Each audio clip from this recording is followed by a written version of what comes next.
রাত 8টার দিকে ফোনে আর্মিনের কথা শুনে আমার হাত পাগুলো অবশ হয়ে গেল, শরীরটা কাঁপতে শুরু করলো। আল্লাহ আল্লাহ করতে লাগলাম। আসসালামু আলাইকুম, আমি তোমাদের রোজিনা। কেমন আছো তোমরা সবাই? আজকের ভিডিওটা বিকেল থেকে শুরু করেছি। ডিউটি থেকে এসে রায়ান ওর দাদিজান কাউকে দেখতে না পেয়ে ফোন করলাম, বলল ওরা বাড়িতে নেই। আমার বড় মামা শ্বশুরের শরীরটা খারাপ, তাই দেখতে গেছে। সাথে রায়ানের পাপাও গেছে। আমার ফোন পেয়ে রায়ানের পাপা ওকে নিয়ে আসলো। ততক্ষণে আমি স্নান খাওয়া দাওয়া সেরে ফ্রেশ হয়ে নিলাম। সন্ধ্যাবেলা জামা কাপড়গুলো তুলে এখন সেগুলোকে গুছিয়ে রাখছি। তার সাথে ঘর বারান্দা ভালো করে ঝাড় দিয়ে নিব।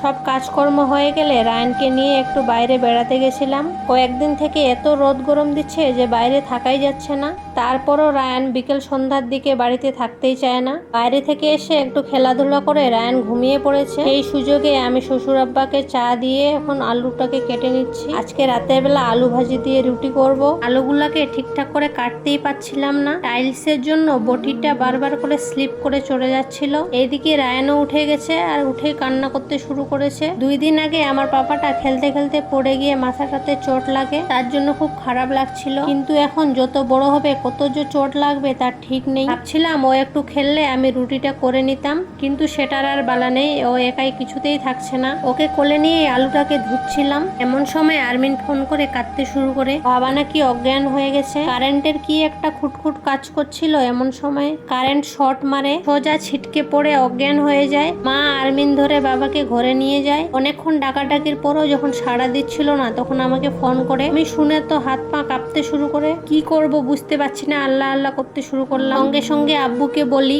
রায়ানের পাপা ওর মামাকে দেখতে গেছিল, আসতে দেরি হচ্ছে দেখে শ্বশুর আব্বু একটা লোককে বলে রেখে আসতে। যে অবস্থাতে ছিলাম রায়ানকে নিয়ে সোজা চলে আসলাম। এসে দেখি বাবার জ্ঞান ফিরেছে। রুহিরাওয়া বাবার হাত পা টিপে দিচ্ছে, দেখে অনেকটা স্বস্তির নিঃশ্বাস ফেললাম। অনেকবার বললাম চলো হসপিটালে যাই, কিন্তু বাবা বলছে ভালো লাগছে, তাই আর গেল না। একজন ডক্টরকে ফোন করে সব বললাম, বলল ভয়ের কিছু নেই, পারলে একটা ইসিজি করে নিতে বলল।